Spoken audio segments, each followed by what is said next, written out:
Hello everyone, welcome and welcome back to the channel. This is Priyanka. You are watching the Rai family. So guys, आज हम बात करने वाले हैं yes of course एक video, एक टॉपिक जो बहुत दिनों से ट्रेंड में है सोशल मीडिया पे, चाहे वो न्यूज़ चैनल हो या फिर यूट्यूब हो, सब पे है। ठीक है, तो उस पर हम बात करेंगे और हम बात करेंगे जो सो कॉल्ड हमारे सोशल मीडिया पे जो जेंडर रिलेटेड जो गेम चल रहे हैं ना कि लड़कियों को क्यों पक्षपात करना या लड़कों के लिए क्यों इस तरह से करना, वो सारे टॉपिक यहाँ पे हम डिस्कस करेंगे। तो वीडियो अगर अच्छा लगेगा तो वीडियो को लाइक कर लीजिएगा। चैनल पे अगर न्यू विजिट किए इस वीडियो के थ्रू तो चैनल को सब्सक्राइब करके बेल आइकन हिट कर लीजिएगा ताकि न्यू वीडियो के नोटिफिकेशन टाइम में आप लोगों को मिलते रहें। तो एक न्यूज जो ऑलमोस्ट मुझे लग रहा है कि मई में स्टार्ट हुआ था, यस 23 मई को, जो राजा और सोनम का न्यूज है, जो इंदौर कपल केस हुआ था। जो मई में ये हुआ था कि दो कपल जो मेघालय घूमने गए थे वहाँ से गायब हो गए हैं। कुछ दिनों बाद राजा की डेड बॉडी मिलती है। इसके बाद बोला जाता है कि जो लड़की है उसको किडनैप कर लिया गया है। कुछ दिनों बाद ये भी न्यूज़ बनने लगता है कि उसको बांग्लादेश भेज दिया जाता है। और जिसने भी इस न्यूज़ को सुना, सोनम का पता लगने से पहले सबको यही लग रहा था कि राजा को, मतलब 2 जून को जब राजा की डेड बॉडी मिली उससे पहले कि तो लोगों को लग रहा था कि ये दोनों कहीं तो खाई से गिर गए हैं या कुछ तो मिस हैपनिंग इनके साथ हो चुकी है। बट जब राजा की लाश मिल गई और सोनम नहीं मिली तो लोगों को यही लगा कि शायद उसको मार के और लड़की को किडनैप कर लिया गया है, जो या तो ह्यूमन तस्करी में बाहर भेज दिया गया है या फिर उसके साथ भी कुछ गलत केस करके और कहीं मार के फेंक दिया गया है जिससे उसकी बॉडी नहीं मिल रही है। बट सडनली सोनम मिलती है, वो भी यूपी में। मेघालय से वो यूपी आ चुकी होती है, यूपी में मिलती है। और सोनम ने अपने को सिलेंडर तब किया जब उसके सारे ही जो साथ के लोग थे वो एक्सपोज हो चुके थे, पकड़े गए थे। इसके बाद उसने अपने भाई को कॉल किया और वो पकड़ी गई। मतलब एक तरह से उसने सिलेंडर ही किया था। अब यहाँ पे ये जो न्यूज है वो स्टिल अभी मुझे लग रहा है आज है आपका 18th 19th ना, तो अभी आज तक ये 19th है आज तक ये मतलब ऑलमोस्ट 1 मंथ होने वाले हैं राजा के केस को। ये न्यूज सुर्खियाँ पकड़े हुए हैं। कभी बात आती है कि कभी और मोस्टली जो न्यूज़ चैनल वाले हैं, क्योंकि उनको इस पे व्यूज मिल रहे हैं, टीआरपी है, तो इसलिए इस टॉपिक को पकड़ के रखे हैं। देखो, टॉपिक को पकड़ के रखना बुरी बात नहीं है ना, राजा को न्याय दिलवाइए, ये पूरा देश चाहता है। और ये न्यूज या फिर मान के चलो कि ये जो 3-4 केस पहले हुए, इस पे देश इतना क्यों दहल गया? क्या एक इंसान के साथ पहली बार ऐसा हुआ है? जब ये सोनम का केस आया तो बहुत सारे शॉर्ट्स बनने लगे, बहुत तो लोगों ने, यूट्यूबर्स ने और न्यूज़ चैनल वाले तो पड़े ही हुए हैं, बहुत सारे यूट्यूबर ने आवाज़ उठाई, शॉर्ट्स लोग बनाए कि बहुत बचा लिए बेटियां, बेटों को बचाओ। मैं उन लोगों से पूछना चाहती हूँ, क्या सच में हम बेटियां बचा चुके हैं? क्या आज भी बेटियों के साथ बुरा नहीं होता है? भारत के चारों कोनों में बेटियां क्या सुरक्षित हैं? क्या आज एक बाप बेटी की शादी करके भेजते हुए डरता नहीं है? और अगर आपको पता है कि बेटियों के साथ गलत होता आया है, आज भी हो रहा है, तो आप इतनी ही तेजी से आपने आवाज़ अगर उठाई होती तो शायद गलत करने वाले डर गए होते। तो क्या सिर्फ मैं पूछती हूँ क्योंकि आपने जेंडर के नाम पे ये लड़ाई स्टार्ट की है? मैं अभी भी बोल रही हूँ कि मैं चाहती हूँ कि राजा को न्याय मिले, सोनम को कड़ी से कड़ी सज़ा मिले, और नेचुरली मैं चाहती हूँ कि उसको फांसी मिले, उसको जो एक्सट्रीमली जो भी सज़ा हो, क्योंकि जो हमारी कानूनी व्यवस्था है उसमें जो डिसीजन होते हैं, कभी तो क्विक डिसीजन हो जाते हैं, बट कभी बहुत टाइम लग जाता है डिसीजन होने में। देखो ना क्विक अच्छा है ना बहुत तो डिले करना ही ठीक है, बट उसको हमारे जो कोर्ट है, हमारी गवर्नमेंट है, बेटर तरीके से जानती है हमसे कि क्या करना है। बट ये जो लोग ये जो यूट्यूब पे हैं और जो देखने से ही लगता है कि ना ये कभी स्कूल गए हैं ना पढ़े लिखे हैं, रील्स बनाते हैं, जिनके रील्स आप और हम चिटकारे लेके देखते हैं, आप लोगों को उनकी रील्स ज़्यादा अच्छी लगती है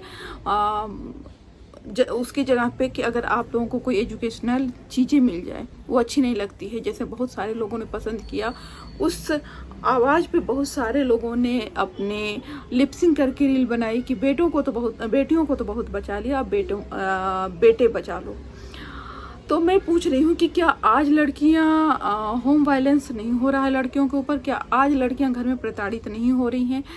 क्या आज लड़की के बाप पे दहेज का प्रेशर नहीं दिया जाता है? देखो, अगर एक सभ्य इंसान से पूछोगे, एक सभ्य नागरिक से पूछोगे, तो हर एक इंसान यही बोलेगा कि गलती के खिलाफ उठो। सोनम भी गलत थी, क्योंकि देखो अगर राजा का केस इतना हाई पकड़ा तो कुछ दिन पहले की बात है, उस पर मैंने वीडियो नहीं बनाया था। अब मैं बता रही हूँ यहाँ पे, ये वीडियो हो सकता है थोड़ा बड़ा हो जाए, लेकिन मुझे आप लोगों से बहुत सारी बातें करनी है, बहुत इंपॉर्टेंट बातें करनी है, स्पेशली लड़कियों से। मुझे आप लोगों से कुछ सवाल पूछने हैं यहाँ पे, और लड़कों से भी पूछना है। मैं जेंडर वाइज नहीं करूँगी। लड़कियों से मैंने क्यों बोला कि स्पेशली लड़कियों से, तो अभी रुकिए, आगे समझ में आएगा कि मैंने ऐसा क्यों बोला। कुछ दिन पहले बिहार में एक सोनालिका करके लड़की थी जिसको ससुराल में मार दिया गया। उस लड़की का दोष सिर्फ इतना था कि उसके पति का एक्स्ट्रा मैरिटल अफेयर उसकी भाभी के साथ था। उसने देख लिया और देखने के बाद अपनी सास से कंप्लेन कर दिया। उससे पहले से भी उस लड़की को प्रताड़ित किया जा रहा था। उससे पहले से उस लड़की को दहेज के लिए लड़के को बाइक चाहिए था और क्योंकि वो गरीब परिवार से बिलोंग करती थी तो बाइक के लिए वो शायद, क्योंकि लड़कियों की जब शादी होती है तो उनको खुद बुरा लगता है कुछ बोलते हुए पेरेंट्स को कि अब माँ बाप, क्योंकि एक लड़की को दिखता है कि माँ बाप शादी करके अब मुक्त होना चाहते हैं जिम्मेदारियों से। तो उस स्थिति में ना वो मायके की रहती ना ससुराल के। ससुराल वाले हर रोज लड़की को प्रताड़ित करते हैं। लड़की उनको खाना बनाने से लेके, उनके पैर दबाने से लेके, मतलब एक तरह से वो बहू या बीबी नहीं सर्वेंट लेके आते हैं। और शायद सर्वेंट से भी बदतर हालत करते हैं, क्योंकि सर्वेंट को तुम पगार देते हो, उसको पगार भी नहीं देते हो। और सर्वेंट को अगर उस तरह से तुम बात भी कर दो एक दिन, तो सर्वेंट तुम्हारे घर का काम छोड़ के चली जाएगी। लेकिन वो लड़की कहीं नहीं जा सकती। इस चीज़ को तुम लोग जानते हो और इसका नाजायज़ फ़ायदा उठाते हो, लड़कियों को मारते हो। उस लड़की के खिलाफ तुम षड्यंत्र भी करते हो और उसे उम्मीद भी करते हो कि वो ना तुमको जवाब दे ना, और वो उसे खाना भी बनवाते हो, अपने घर के सारे काम भी करते हो, और सारे परिवार मिलके एक साथ ये भी डिसाइड करता है कि भाई इस लड़की को किस तरह से प्रताड़ित करना है, कैसे मारना है। जो पति होता है वो भी उस षड्यंत्र में शामिल होता है, और पति अपनी पत्नी के साथ वो सारे अधिकार लेता है जो एक पति का होता है। ठीक है, फिजिकल रिलेशन से लेके इमोशनली सारी चीज़ करता है। मैं ये पूछती हूँ, अगर सोनम ने वही गुनाह किया कि उसको राजा की कोई गलती ना होते हुए भी वो सिर्फ और सिर्फ अपनी गंदगी की वजह से एक बेटे की जान ले ली, एक किसी के भाई की जान ले ली, उसी तरह से वो जो घर में होते हैं, जो बहू के साथ करते हैं, उनको पता होता है कि बहू के साथ कब क्या करना है, कब उसको बहू को मारना है, कब क्या करना है, लेकिन तब भी वो अपनी सारी चीज़ें उससे मनवाते हैं, करवाते हैं। हाँ, ये हो सकता है कि सोनम सो नहीं की और वो वहाँ से जाके डायरेक्ट उसने मार दिया, राजा को भी पता नहीं चला, फैमिली को भी पता नहीं चला, और उस परिवार में वो लड़की जो जिस घर में प्रताड़ित होती हैं लड़कियाँ, वो शायद कुछ कह पाती हैं अपने घर वालों से, कुछ दिन के बाद कुछ कह पाती हैं, मायके वाले भी नहीं सुनते, सोचते हैं कि कुछ दिन सरवाइव करो और सब ठीक हो जाएगा। तो क्या आप लोग को नहीं लगता कि आप लोग गलत कह रहे हो कि बहुत लड़कियां बचा लिया, लड़कों के बचाने की बारी है? अभी 1 महीने पहले ये केस हुआ है और हजारों केस ऐसे लाइन में लगे हुए हैं। सिर्फ एक केस की मैं बात नहीं बोल रही हूँ, हजारों केस ऐसे लाइन में लगे हुए हैं जहाँ लड़कियां होम वायलेंस की शिकार होती हैं, जहाँ लड़कियों को प्रताड़ित किया जाता है, जहाँ खुद उस परिवार की औकात नहीं होती कि वो एक बाइक खरीद सके। अगर उस लड़के की औकात थी तो खरीद लेता। एक जीती जागती लड़की को नहीं मारते एक बाइक के लिए, तो उसकी खुद की औकात नहीं होती है उन सबों की, लेकिन उनको अपने सारे शौक लड़की और उसके मायके वालों से पूरा कराना रहता है। तो आप किस तरह से, मैं और एक और उसी आदमी ने एक और शॉर्ट वीडियो बनाया है जिसमें बोला है कि सोनम जैसी लड़कियां पैदा ना हो इसीलिए पहले लोग भ्रूण हत्या करते थे, मतलब लड़कियों को कोख में मार डालते थे। तो मुझे वो देख के बहुत गुस्सा आया, क्योंकि जेंडर वाइज तो गेम वो खेल रहे हैं, डबल गेम। जो भ्रूण हत्या है उसको वो बढ़ावा दे रहे हैं। तो उस आदमी को तो मैं सीधे बोलती हूँ कि उस आदमी को ना सीधे बहिष्कार करो, लेकिन उसके शॉर्ट्स देखना, इतने ज़्यादा व्यूज आए हुए हैं और लोगों ने सराहा भी है। मुझे समझ में नहीं आ रहा वो कौन से लोग हैं, क्या उनके घर में क्या बेटियाँ नहीं हैं, क्या उनके घर में बहनें नहीं हैं, क्या वो उस दर्द से नहीं जूझे हैं। मैं मान ही नहीं सकती कि हर घर, मैं ये नहीं बोलती कि हर घर में ये कहानी है, लेकिन हर घर में सोनम भी नहीं है। ठीक है, ये चीज़ की शुरुआत हुई, समाज को अब डर लग रहा है कि लड़कियां इस तरह कर रही हैं। ये भी तो हो सकता है कि पहले से ही हो रहा हो। कभी केस आता है कि उस लड़के ने परेशान होकर सुसाइड कर लिया। अब उसके पीछे का वजह क्या था ये नहीं पता। वजह जो भी रहा हो वो वजह तो अब समझ में आया है, क्योंकि सोनम जब पकड़ी गई है अब तब जितने भी केस होंगे इस एंगल से चेक किए जाएंगे। मैं बता रही हूँ कि इंडिया में जो इतना ज़्यादा हाइप पकड़ा, ये न्यूज आज भी ट्रेंड में चल रहा है, क्योंकि सबसे इम्पोर्टेंट है कि जो पत्नी होती है वो अपने पति की ढाल मानी जाती है। चाहे पति कुछ भी पत्नी के साथ कर ले, लेकिन हमारे समाज में यही होता आया है कि पत्नी कभी अपने पति का बुरा नहीं चाहती, मरते दम तक नहीं चाहती है। हमारे समाज में एक पत्नी का जो रूप है वो इसी रूप में एक्सेप्टेड है। जब सोनम का अलग से रूप आया तब हमारा समाज घबरा गया। तब समाज को लगा कि एक पत्नी ने अपने पति को मार दिया, इसलिए ये न्यूज इतना हाइप पकड़ा कि एक पत्नी अपने पति को कैसे मार सकती है। लेकिन वही समाज तब तक नहीं पूछा कि एक पति अपनी पत्नी को कैसे मार सकता है। इतने दिनों से होता आया है, ये समाज कभी नहीं पूछा कि कैसे मार सकता है, क्योंकि एक नॉर्मल चीज हो गई थी। जब ये केस आता था तो लोगों को दिमाग में बुरा तो लगता था लोगों को, लेकिन साइड में दिमाग में ये भी चलता रहता था कि ये तो होता ही है। अनकॉमन चीज तब हुई जब एक पत्नी ने अपने पति को मार दिया। तो मैं ये कहूंगी कि वो पति भी गलत है जो अपनी पत्नी को मारता है, ये भी गलत है। दोनों को सेम दंड होना चाहिए। और ये दोनों को, अगर आप मुझसे पूछेंगे कि किस कैटेगरी में आप खड़ा करोगे, तो ये दोनों ही गंदे हैं और दोनों को ही सेम दंड दो। दोनों ने ही रिश्ते के साथ खिलवाड़ किया है, तो दोनों को जेंडर वाइज यहाँ पे क्लासिफाई नहीं करो कि लड़की है तो उसको बर्दाश्त करना चाहिए और लड़का है तो उसको नहीं बर्दाश्त करना चाहिए। या फिर अगर राजा लड़का है, मैं खुश हूँ कि राजा का केस इतना ज़्यादा सोशल मीडिया में आया। लोग राजा को न्याय दिलाने के लिए खड़े हुए, इतने लोग, पूरा सोशल मीडिया, पूरा आपका न्यूज़ चैनल, सब लोग राजा को न्याय दिलाने में खड़े हुए हैं और राजा को न्याय मिल जाएगा, क्योंकि सारी चीज़ें प्रूफ हो चुकी हैं। अब कुछ ऐसा नहीं है, सब कुछ आगे आ चुका है।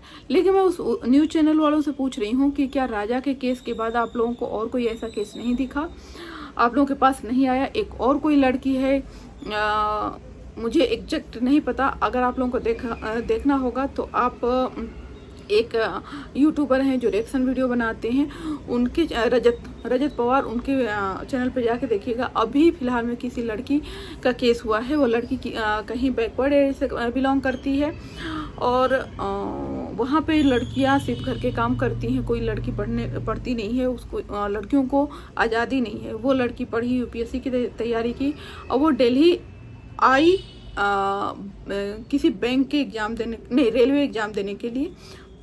वो लड़की दिल्ली आई, बट वो दिल्ली पहुंच नहीं पाई और शायद उत्तराखंड में उसकी डेड बॉडी गंगा नदी में मिली। ये कैसे हुआ? और सबसे शॉकिंग बात कि न्यूज़ वालों ने इस पे एक भी न्यूज़ नहीं बनाया। क्या न्यूज़ वालों तक ये न्यूज़ नहीं गई? क्या राजा को न्याय मिलना चाहिए तो उस लड़की को न्याय नहीं मिलना चाहिए? सबसे बड़ी बात क्या होती है ना कि हम लड़कियां कभी अपने लिए आवाज़ उठाते ही नहीं हैं। हम राजा के लिए आवाज़ उठा रहे हैं, हमारे में अगर इतनी ताकत है तो हमें उस लड़की के लिए भी आवाज़ उठाना चाहिए। अगर एक लड़के को सुरक्षित ही समाज में जीने का अधिकार है तो लड़की को भी है। उस लड़की को मैं चाहती हूँ कि आप लोग जितने लोग मुझसे अटैच हैं, आप लोग रिएक्शन वीडियो बनाते हैं, प्लीज़ उसको पता करिए, उस पर रिएक्शन वीडियो बनाइए, क्योंकि उसका भी उतना अधिकार है न्याय पाने का जितना राजा को है। राजा को हद तक न्याय मिल चुका है, क्योंकि अब उसके जितने भी हैं अपराधी सारे पकड़े गए हैं, सारे ने एक्सेप्ट कर लिया है। अब आपके कोर्ट पे है कि कोर्ट कब न्याय देती है। लेकिन अगर हर न्यूज़ चैनल वाला अभी क्या दिखा रहा है कि राजा और सोनम के पग फेरे का वीडियो, राजा और सोनम के वरमाला का वीडियो, राजा और सोनम के डांस का वीडियो, राजा और सोनम के साथ फेरे का वीडियो, राजा और सोनम के इंगेजमेंट का वीडियो, ये इतने वीडियो दिखाने में, हाँ ठीक है आपने दिखाया कि देखो ये कितने नॉर्मली, कितना अंदर से दबा के चीज़ें रख के वो शादी की। ये शादी एक प्लांट मर्डर मैरिज था। लेकिन क्या ये न्यूज़ चैनल वालों को इतनी भी फुर्सत नहीं कि उस लड़की पे भी न्यूज़ बना दे? जितना आप राजा के लिए कर रहे हो उतना उस लड़की को क्यों नहीं मिला? क्योंकि पता है उस पर व्यूज नहीं आएंगे, उस पर ये इनको टीआरपी नहीं मिलेगी, क्योंकि हमारे समाज में लड़कियों के साथ आए दिन पता है ना ज़बरदस्ती होती है। कितने केस आए, सारे केस कैंडल लाइट जलता है, केस दब के रह जाते हैं। तो न्यूज़ चैनल वालों को भी पता है कि इस पे उतना हमें नहीं मिलेगा जितना कि राजा के केस पे मिल रहा है। मैं राजा के लिए पर्सनली बहुत खुश हूँ और मैं चाहती हूँ कि उस लड़की को इतनी सबक मिले कि सच में अगर कोई लड़की को किसी अपने अफेयर के चलते कोई लड़की की हिम्मत ना हो कि वो अपने पति के साथ इस तरह से करे। शादी मत करो, प्लान शादी मत करो, ठीक है, लेकिन ये लड़के और लड़कियां दोनों के लिए ही अप्लाई होती हैं। प्लान मैरिज नहीं करो। जितना अधिकार इस समाज में इज्जत से और अपनी लाइफ पे जीने का लड़के को उतना ही लड़कियों को है, ठीक है। राजा भी गलत है, वो जिन्होंने उस लड़की की हत्या की, गंगा में फेंका, वो भी गलत हैं। जो मैंने बताया बिहार वाला केस जिसमें उस सोनालिका को मार दिया गया, उसके ससुर, उसके सास और उसकी जेठानी और उसके पति द्वारा, तो उनको भी उतना ही अधिकार, उतना ही बड़ा सज़ा मिलना चाहिए जितना कि सोनम को मिलना चाहिए। अगर आप मुझसे एग्री हैं तो मेरे वीडियो को लाइक कर लीजिएगा। फिर मिलता है नेक्स्ट वीडियो में। और मैं चाहती हूँ कि प्लीज़ हर रिएक्शन चैनल वाले प्लीज़ लड़कियों पे भी वीडियो बनाओ। आप गर्ल्स हो, आपको पता है कि हमारे समाज में लड़कियों को कितना प्रताड़ित किया जाता है। हर घर में होम वायलेंस, हर 2 घर छोड़ के होम वायलेंस होता है। हर बाप डरता है कि अगर अच्छा रिश्ता नहीं मिला तो उसकी बेटी को के साथ कुछ भी गलत हो सकता है। तो प्लीज़ अगर आपको एक सोशल प्लेटफॉर्म मिला है, आप, मुझे पता है कि रिएक्शन चैनल में लड़कों से ज़्यादा लड़कियां हैं, तो प्लीज़ आप लोग, सिर्फ मैं ये नहीं कहती कि लड़कियों के लिए बनाओ, नहीं, जहाँ भी गलत हो रहा है वहाँ बनाओ। आप प्लीज़, व्यूज हो सकते हैं थोड़े कम आए, लेकिन आप अगर संख्या में ज़्यादा होगे, ज़्यादा आवाज़ें उठेंगी तो न्याय मिलेगा, हर इंसान को न्याय मिलेगा। तो प्लीज़ व्यूज के लिए सिर्फ सोशल मीडिया पे काम नहीं करिए, कहीं कहीं हमें इंसानियत के लिए भी काम करना पड़ता है। चलिए आज का वीडियो इतना ही।